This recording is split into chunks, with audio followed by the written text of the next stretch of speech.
Hello everyone, welcome to physical education e learning classes. आज हम second lesson का first question method of strength development, शक्ति के विकास की विधियां के बारे में वर्णन करेंगे।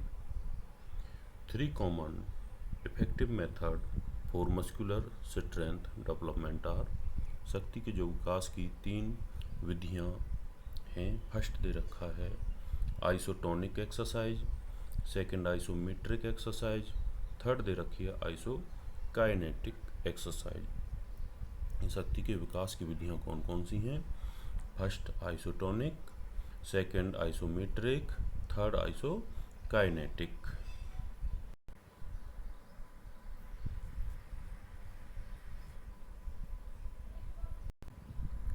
चलिए क्वेश्चन स्टार्ट करते हैं। शक्ति के विकास करने की विधियों का विस्तृत उल्लेख कीजिए या आइसोमेट्रिक, आइसोटोनिक, आइसोकाइनेटिक व्यायाम में अंतर स्पष्ट कीजिए। तो शक्ति के विकास की विकसित करने की निम्न विधियां इस प्रकार हैं। फर्स्ट दे रखा है आइसोमेट्रिक। आइसोमेट्रिक शब्द 2 शब्दों से मिलकर बना है। आइसो मीन्स समान, मेट्रिक होता है लंबाई, अर्थात जब हम इन व्यायामों को करते हैं तो मांसपेशियों में किसी भी प्रकार का परिवर्तन नहीं होता। आइसोमेट्रिक 2 शब्दों से मिलकर बना है। आइसो मीन्स समान, मेट्रिक मीन्स लंबाई, अर्थात जब हम इन व्यायामों को करते हैं तो हमारी मांसपेशियों में किसी प्रकार का परिवर्तन नहीं होता। इन व्यायाम में किसी भी प्रकार का कार्य होता हुआ दिखाई नहीं पड़ता, जैसे पक्की दीवार को धकेलने की कोशिश करना। इन व्यायामों को कहीं पर भी किया जा सकता है कि ये वे व्यायाम होते हैं जिनमें खिलाड़ी द्वारा किया गया व्यायाम या कार्य नजर नहीं आता। ऐसे व्यायाम में तनाव की अधिकता होती है, मांसपेशियां अपना कार्य करती हैं, तापमान में भी वृद्धि होती है, लेकिन खिलाड़ी की अत्यधिक बल लगाने पर कोई भी वस्तु अपने स्थान से नहीं हिलती।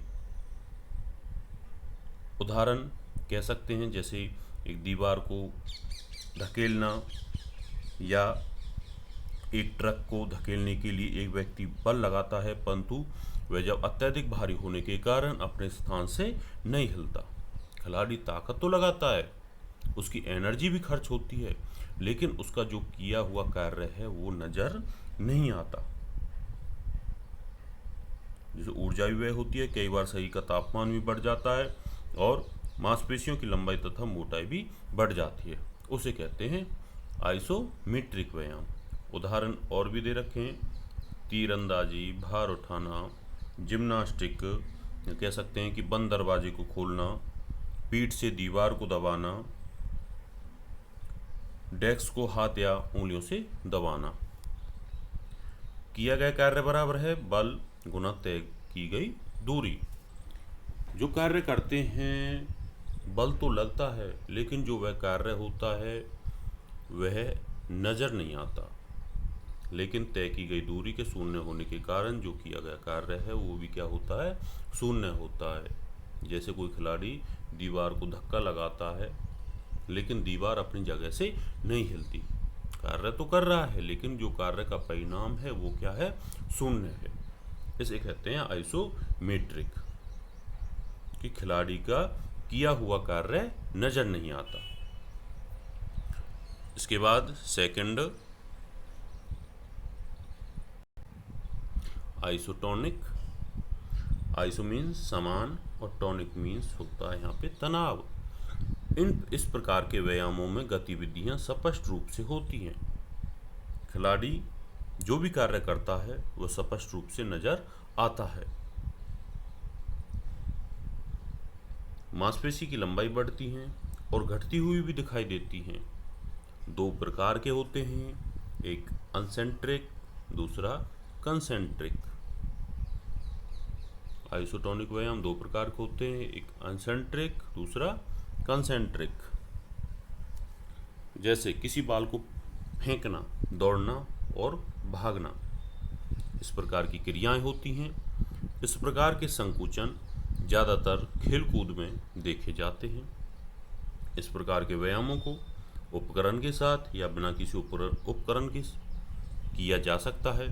इन व्यायामों से लचक तथा मांसपेशियों की लंबाई में वृद्धि होती है तथा खेलों में अनुकूलन के लिए क्या होते हैं, सहायक होते हैं। कि मांसपेशियों की लंबाई और चौड़ाई में भी क्या होता है, परिवर्तन होता है। कि ऐसे व्यायामों में जो खिलाड़ी की गतिविधियां स्पष्ट रूप से दिखाई देती है। इन व्यायामों का उद्देश्य मांसपेशियों की कार्य क्षमता में क्या करना होता है, वृद्धि करना होता है। या मांसपेशियों की लंबाई घटती है, बढ़ती है, सिकुड़ना और फैलना, बुल्क एंड टोन। इन व्यायामों से क्या होता है, मांसपेशियों में लचक आती है। आइसोटोनिक व्यायाम के जैसे एग्जाम्पल, हल्के भार के साथ व्यायाम करना, इसमें जोड़ सकते हैं हल्का बोझा उठाना, झूला झूलना, बाल्टी उठाना। इस प्रकार के जो व्यायाम हैं वो कैसे होते हैं, आइसोटोनिक व्यायाम होते हैं। इसके बाद थर्ड आता है आइसोकाइनेटिक। आइसो मीन समान, काइनेटिक होता है गति। इन व्यायामों को सन 1968 1968 में जे पेरिन ने इन व्यायामों को बनाया था। इन व्यायामों को एक विशिष्ट निर्मित मशीनों के द्वारा भी किया जा सकता है। इन व्यायामों के द्वारा मांसपेशियों की शक्ति विकसित होती है। ज़्यादातर खेल कूद में इन व्यायामों का उपयोग नहीं किया जाता, केवल कुछ ही खेल होते हैं, जैसे जल क्रीड़ा वाले खेल, स्केटिंग, रस्सी पर चढ़ना, नाव चलाना आदि इन व्यायामों के क्या हैं, उदाहरण हैं। जो आइसोकाइनेटिक व्यायाम है, दोनों व्यायामों का मिश्रण है, आइसोमेट्रिक और आइसोटोनिक। इनमें मांसपेशियां में दोनों ही रूपों में परिवर्तन होता है, उनकी लंबाई में और सिकुड़ने में। ये आधुनिक व्यायाम हैं। दोनों प्रकार के व्यायामों का इसमें लाभ मिलता है, आइसोमेट्रिक का भी और आइसोटोनिक का भी। इनसे जो आइसोकाइनेटिक व्यायाम है, ये वार्म अप के लिए भी एक अच्छे उदाहरण है और दैनिक जीवन में हमें देखने को मिलते हैं, जैसे बर्फ़ पर स्केटिंग करना, रस्सी पर चढ़ना, चिनअप्स, इस प्रकार के उदाहरण हैं। ये आइसोकाइनेटिक तो शक्ति के विकास की 3 विधियाँ, आइसोमेट्रिक, आइसोटोनिक और आइसोकाइनेटिक।